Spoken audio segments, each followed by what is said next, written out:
दोस्तों, क्या आप उस बाथरूम में हर रोज नहा सकते हैं जिसके ठीक नीचे आपके जीवन साथी का शव दबा हो? क्या आप हर सुबह उसी फर्श पर खड़े होकर अपने बच्चे से कह सकते हैं कि तुम्हारे पापा वापस आ जाएंगे, जबकि आपको यह बात अच्छे तरीके से पता हो कि वो कभी लौट कर नहीं आएंगे? क्या कोई इंसान इतना शातिर हो सकता है कि पड़ोसियों के सामने आंसू बहाए, पुलिस के सामने पति को ढूंढने की गुहार लगाए और उसी वक्त उसके मन में एक ऐसा राज दफन हो जाए जो पूरे इंसानियत को हिलाकर रख दे? दोस्तों, आज पूरा देश एक ही नाम पर ठहर गया है, रूबी शर्मा। एक ऐसा नाम जिसने लोगों को सिर्फ हैरान नहीं किया है बल्कि रिश्ते पर भरोसे करने से पहले सोचने पर मजबूर कर दिया है। दोस्तों, अगर पुलिस की कहानी सच साबित होती है तो यह सिर्फ एक हत्या नहीं है बल्कि भरोसा, शादी और परिवार की नींव पर लगा एक सबसे डरावना सवाल पैदा हो जाएगा। क्योंकि जिस इंसान के साथ 16 साल तक एक छत के नीचे जिंदगी बिताई हो, उसी के लिए आखिरी बार जब खीर बनाई गई तो उसमें मिठास कम थी, लेकिन नींद की दवा जो है वह ज़्यादा थी।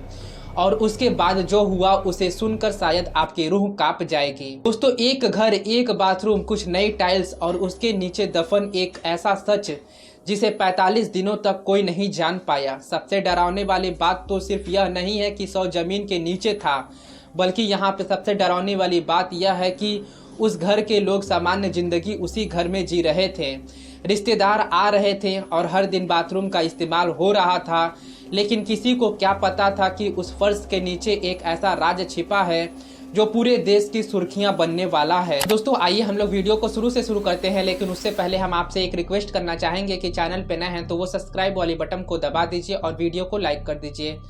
दोस्तों, आज की कहानी किसी फिल्म की कहानी नहीं है बल्कि उत्तर प्रदेश के आगरा से सामने आई उस मामला की कहानी है जिसने पूरे देश को सोचने पर मजबूर कर दिया है। दोस्तों, ये कहानी है रूबी शर्मा केस की। एक ऐसा मामला जिसमें पुलिस का दावा है कि एक पति कई दिनों तक लापता नहीं था बल्कि अपने ही घर के बाथरूम के नीचे दफन था। हालांकि मामले की जांच अभी जारी है और अंतिम सच अदालत और फॉरेंसिक रिपोर्ट के आधार पर ही तय हो पाएगा, लेकिन अब तक जो जानकारी सामने आई है वह किसी भी इंसान को अंदर से झकझोर देने के लिए काफी है। दोस्तों, कहानी शुरू होती है आगरा के सिकंदराबाद इलाके से। एक साधारण सा दोस्तों परिवार था। पति सुरेंद्र शर्मा थे, पत्नी रूबी शर्मा थी, 2 बेटियां थीं और बुजुर्ग माँ थी। बाहर से देखने पर सब कुछ सामान्य दिखाई देता था, लेकिन हर बंद दरवाजे के पीछे की कहानी वैसी नहीं होती है दोस्तों जैसी बाहर से नजर आती है। बताया जाता है कि पिछले कुछ समय से परिवार में तनाव बढ़ गया था। पुलिस जांच में सामने आई जानकारी के अनुसार आर्थिक परेशानियां थी। पति को शराब की लत होने की बात भी पड़ोसियों ने कही है। इतर अक्सर विवाद होने की भी दावा किया गया है। इन सभी बातों की जाँच अभी भी चल रही है।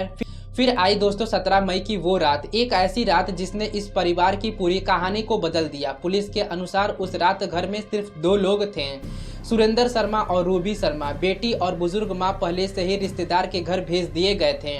यहीं से जांच एजेंसियों को शक हुआ कि क्या यह सब पहले से तय योजना का हिस्सा था। पुलिस का दावा है कि रात में खीर बनाई गई थी। सुरेंद्र शर्मा ने वही खीर खाई थी जिसे वह पसंद करता था, लेकिन जांच अधिकारियों का कहना है कि उस खीर में नींद की गोली मिलाई गई थी।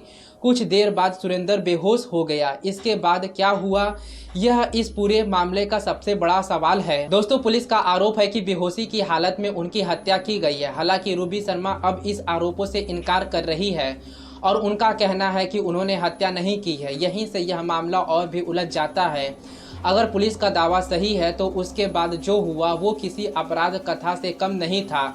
जांच के अनुसार घर में मिट्टी और गिट्टी पहले से ही मंगवा ली गई थी। फिर बाथरूम का फर्श तोड़ दिया गया था, गड्ढा खोदा गया था और शव को उस गड्ढे में दबाकर ऊपर से मिट्टी डाल दी गई थी। कुछ समय बाद नई टाइल्स लगवा दी गई थी ताकि किसी को किसी बात का शक ना हो। अगर यह आरोप अदालत से सही साबित होता है तो यह हाल के वर्षों के सबसे सनसनीखेज मामला में से एक माना जाएगा। लेकिन दोस्तों, कहानी यहीं खत्म नहीं होती है बल्कि असली कहानी तो इसके बाद शुरू होती है, क्योंकि अगले कई हफ्ते तक ऐसा व्यवहार किया गया मानो सुरेंद्र शर्मा अचानक कहीं लापता हो गए हों। परिवार के लोगों से कहा गया कि शायद वो कहीं चले गए हैं। फिर गुमशुदगी की रिपोर्ट भी लिखवा दी गई थी। पुलिस उन्हें तलाश रही थी। रिश्तेदार उम्मीद कर रहे थे कि शायद वो लौट कर आ जाएंगे। 2 छोटी बेटियां शायद हर दिन यही पूछ रही होंगी कि मम्मी पापा कब आएंगे, और उस सवाल का जवाब सिर्फ एक इंसान के पास था। लेकिन उस जवाब के पीछे जो सच छिपा था उसने पूरे देश को हिलाकर रख दिया था। 2 छोटी बेटियां शायद हर दिन यही पूछ रही होंगी मम्मी पापा कब आएंगे, और उस सवाल का जवाब सिर्फ एक इंसान के पास था। लेकिन दोस्तों, उस जवाब के पीछे जो सच छिपा था उसने पूरे देश को हिला कर रख दिया। दिन बीतते गए, 1 दिन, 2 दिन, 1 हफ्ते और फिर कुछ हफ्ते गुजर गए। सुरेंद्र शर्मा का कोई पता नहीं चला। परिवार परेशान था, रिश्तेदार इधर उधर तलाश रहे थे, पुलिस अपनी तरफ से जांच कर रही थी। लेकिन किसी ने भी शायद यह कल्पना नहीं की थी कि जिस इंसान को पूरे परिवार शहर में खोज रहा है, इधर उधर खोज रहा है, वह उसी घर में मौजूद है। और अगर दोस्तों पुलिस का दावा सही साबित होता है तो यह इस पूरे मामले का सबसे खौफनाक पहलू था, क्योंकि जिस बाथरूम का हर दिन इस्तेमाल हो रहा था उसी के नीचे एक ऐसा राज दफन था जो कभी भी बाहर आ सकता था। बताया जाता है कि रूबी शर्मा सामान्य जिंदगी जी रही थीं, पड़ोसियों से बात भी करती थीं, रिश्तेदार आते थे जाते थे, जो भी पूछते थे सुरेंद्र का कुछ पता चला तो जवाब मिलता था नहीं, अभी तक तो कुछ नहीं पता चला। किसी ने नहीं सोचा था कि सच्चाई घर की 4 दीवारी के भीतर ही छिपी हुई है। लेकिन कहते हैं ना कि सच ज़्यादा दिन तक छिप नहीं सकता है। इस कहानी में कुछ ऐसा मामला आया, पुलिस एक दूसरे मामले की जांच के सिलसिले में इलाके में पहुंची थी। उसी दौरान परिस्थितियां ऐसी बनी कि रूबी शर्मा पर संदेह जो है वह गहरा हो गया और फिर पूछताछ आगे बढ़ी। परिवार के लोगों ने भी कुछ विरोधाभास बात पुलिस को बतलाई थी। फिर घटनाक्रम तेजी से बदली। पुलिस ने घर की जांच शुरू कर दी। मजिस्ट्रेट की मौजूदगी में बाथरूम का फर्श तोड़ा गया, एक एक करके टाइल्स हटाई गई, नीचे खुदाई हुई और कुछ देर बाद जमीन के नीचे इंसान अवस्था जैसा मिलने का कुछ दावा किया गया।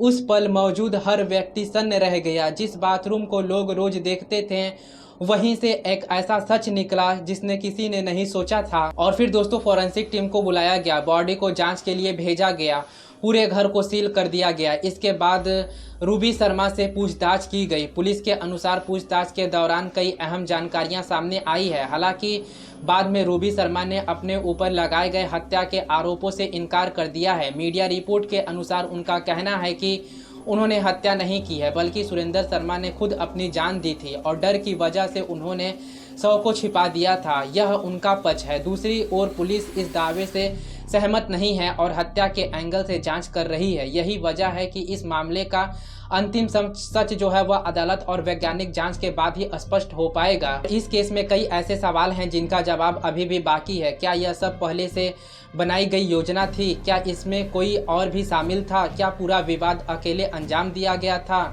क्या डिजिटल सबूत, कॉल रिकॉर्ड या फिर फॉरेंसिक रिपोर्ट इस कहानी की नई परत को खोलेगा? इन सभी सवालों का जवाब अभी जांच एजेंसियां तलाश रही है। लेकिन एक सवाल ऐसा है जो शायद हर भारतीय के मन में है, आखिर रिश्ते को क्या हो गया है? क्या शादी जैसा पवित्र रिश्ता अब कई बार अपराध की खबरों में क्यों दिखाई दे रहा है? कभी पति पत्नी की हत्या कर देता है तो कभी पत्नी पति का हत्या कर देती है। कहीं पे लालच है तो कहीं पे अवैध संबंध है, कहीं घरेलू हिंसा है तो कहीं गुस्सा है और कहीं बदले की भावना है। लेकिन वजह चाहे जो भी हो, कानून अपने हाथ में लेना का अधिकार किसी को भी नहीं है। अगर किसी रिश्ते में अत्याचार है तो कानून का रास्ता खुला हुआ है। अगर साथ नहीं रह सकते हो तो अलग होने का रास्ता खुला हुआ है। लेकिन किसी की जिंदगी छीन लेना किसी भी परिस्थितियों का समाधान नहीं हो सकता है। और इस पूरी कहानी में अगर सबसे ज़्यादा किसी का भविष्य खराब हुआ है तो वो है सुरेंद्र शर्मा और रूबी शर्मा की 2 मासूम बेटियों का। बस दोस्तों अभी के लिए इतना ही। अगर आपको हमारी इन्फॉर्मेशन पसंद आई है तो चैनल को सब्सक्राइब कर दीजिएगा, वीडियो को लाइक कर दीजिएगा। मिलते हैं आपसे किसी नेक्स्ट इन्फॉर्मेशन के साथ। दोस्तों अभी मैं आपको यह बता दूं कि अभी यह